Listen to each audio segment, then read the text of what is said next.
Sparring is the most overrated training method in self-defense. It builds skills and reflexes that look impressive, right up until you're faced with a vicious street savage who's trying to take your life.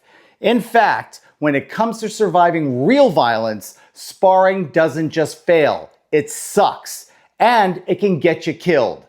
Let's check it out.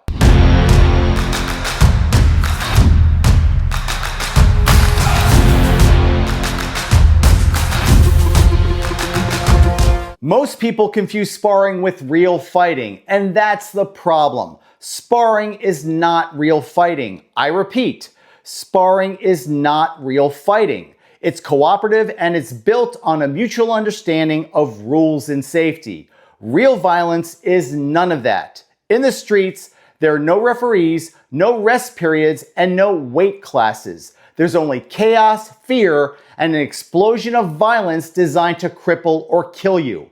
And I've seen countless so-called fighters crumble when that switch flips because they thought sparring would prepare them.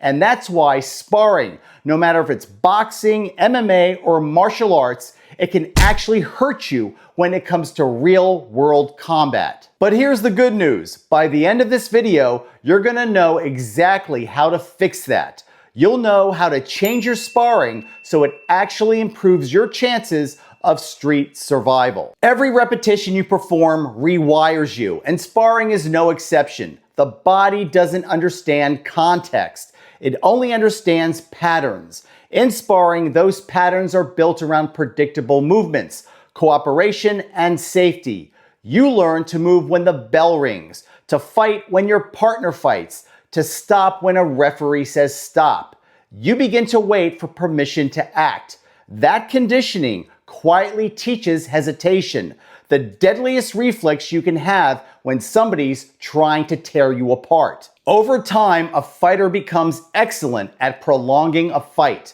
Sparring rewards endurance, pacing, and strategy across rounds. But real violence doesn't happen in rounds. It happens in seconds. The man who can end a confrontation instantly survives. The one who plays for time usually loses. By repeating safe, measured exchanges, the brain learns to expect time, and that expectation becomes fatal when none is given. Now, sparring does create stress, but it's the wrong kind. It's called competitive stress, not survival stress. When you spar, your adrenaline rises, your heart rate spikes, and you feel that rush of competition. But beneath all of that energy lies an unspoken truth. You still know you're safe. You know your partner isn't trying to kill you. That safety net changes everything. It transforms the experience from one of survival to one of performance. Here's what most people don't understand. The human body processes those two types of stress in completely different ways. Competitive stress sharpens your timing and coordination. Survival stress scrambles it. Under a real threat, fine motor skills evaporate, tunnel vision closes in, and your brain shifts into a survival instinct. You don't think through a combination. You react or you freeze. Sparring trains you to stay composed and think tactically under stress. But real violence demands that you function explosively under chaos.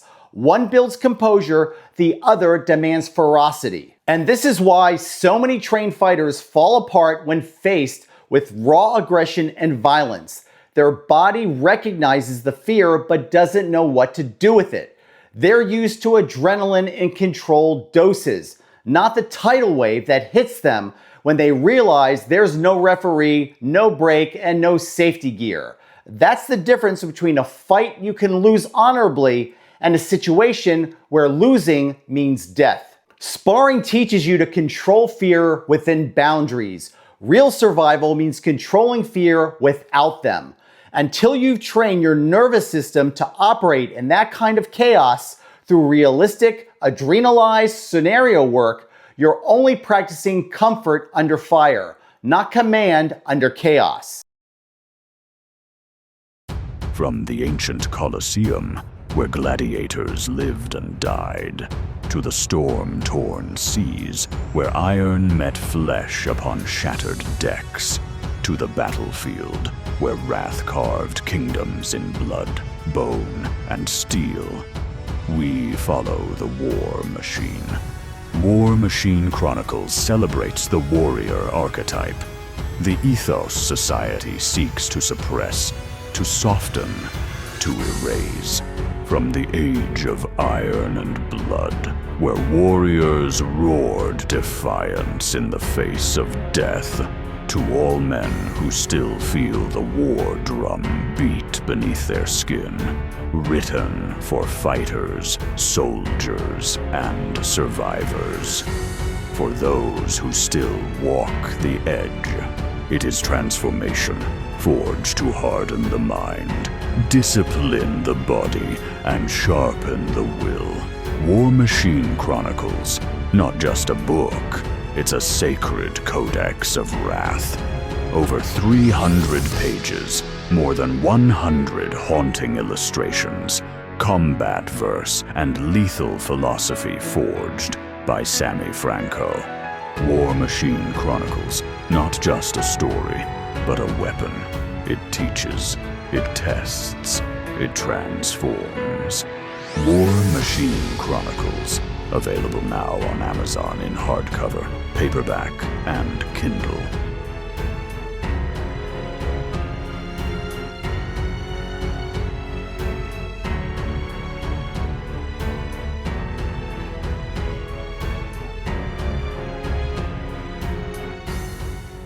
Sparring creates a sense of progress, but it's progress in a controlled environment that rewards the wrong outcomes. You start measuring your skill by how many hits you land, how well you control distance, and how many rounds you can last. Those become your metrics of success. The problem is that none of those metrics exist in real violent encounters.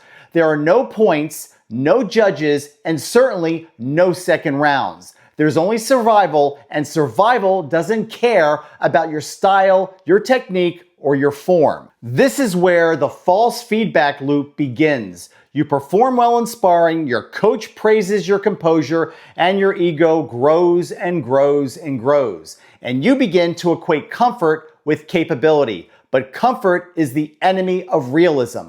The better you get at operating inside that structure, that safe loop, the less prepared you become for the chaos outside of it. The mind starts to associate winning the game with winning the fight, when in reality, the game has nothing to do with combat survival. It's like training a soldier to win at a paintball game and then sending him into a live battlefield. The rules change, but his brain hasn't. Over time, this creates a dangerous delusion. Fighters begin to believe their performance under controlled stress equals readiness for uncontrolled violence. The more they win in sparring, the deeper that delusion sets in. That's why you'll often see people with years of gym experience crumble when confronted with a truly predatory attack. Their nervous system never prepared for it. And just to be clear, I've been in this industry for decades, and I've sparred thousands of people throughout my career, from amateurs to pro fighters and everything in between. I've written extensively about sparring in my books and even produced an entire video dedicated to sparring tactics. But none of that changes the fact that sparring has severe limitations when it comes to reality-based self-defense training. Despite all of my work related to sparring, I've always repeated the same truth. Sparring is an attribute developer that will never represent the true violent dynamics and real danger of a vicious street fight. Okay, let's play a game. You, me, and your sparring record walk into an alley. Now, you tell me how your sparring is going to help you against multiple attackers. I'll wait. Okay, tell me how training combos in the ring helps you when an attacker pulls a knife and wants to carve you up like Ed Gein. No answer. Okay, tell me how your real sparring prepared you for a rage-fueled lunatic who's got nothing to lose. Okay, Tell me how your sparring helps you against a charging baseball bat attacker, or when faced with a machete attack. Those aren't just crickets you're hearing. That's the sound of your sparring doctrine flatlining the moment real violence arrives. But go ahead, keep dancing in the ring. The street is going to write your obituary. Hey, we're about to get back into the video, but let me ask you something. Do you want to legitimately accelerate your self-defense skills? And are you sick of clickbait videos teaching absolute garbage? Or tired of being misled by unqualified wannabe experts who have zero credibility or experience? If the answer is yes, now is the time to join my War Machine memberships. As a member, you're going to get exclusive access to in-depth training videos, exclusive full-feature video content, downloadable training PDFs, and direct insights you're not going to find anywhere else. Plus, you're going to have direct access to me in the comment section of all my videos. So if you have questions, you're going to get real, detailed answers from me and not some random keyboard warrior. So if you're serious about mastering real-world combat skills, hit the join button below and start training like a true war machine. Now, let's get back to the lesson. Now, I know what some of you are thinking. So are you saying we should never spar? No, not at all. I'm saying you have to spar differently. In fact, I have a full feature video called Sparring Tips, Tactics, and Techniques to Dominate Your Opponent. It covers some of CFA's most unique sparring methods and attribute building drills. It's available for sale on my website at sammyfranco.com. Or if you're a War Machine Elite member, you can stream it for free in the members only section of this channel. And if you're not a member yet, click the join button below to learn more and unlock exclusive reality-based self-defense content you're not going to find anywhere else. If sparring is the illusion, combat simulation is the correction. The purpose isn't to win, but to expose you to the intent, full commitment, fear, adrenaline, and kinetic energy that define real violence, and to condition you to function inside it. Every drill must replicate the elements sparring leaves out: chaos, sudden attacks, environmental obstacles, weapon threats, and the unpredictable psychology of real human aggression. In combat simulation, there's no mutual agreement, no rhythm, and no comfort zone. You start distracted, seated, or ambushed. You deal with verbal confrontations, pre-assault cues, and spikes in fear. You train your voice, your awareness, your decision-making skills, all while managing the adrenaline dump that makes most men freeze. It's not about technique, it's about training your nervous system to respond under conditions of absolute chaos and uncertainty. This is where contemporary fighting arts separates itself from everybody else. CFA uses simulated street fighting and ground pounding methodologies to recreate the speed, chaos, and psychological distortion of real conflict, while also keeping safety protocols in place.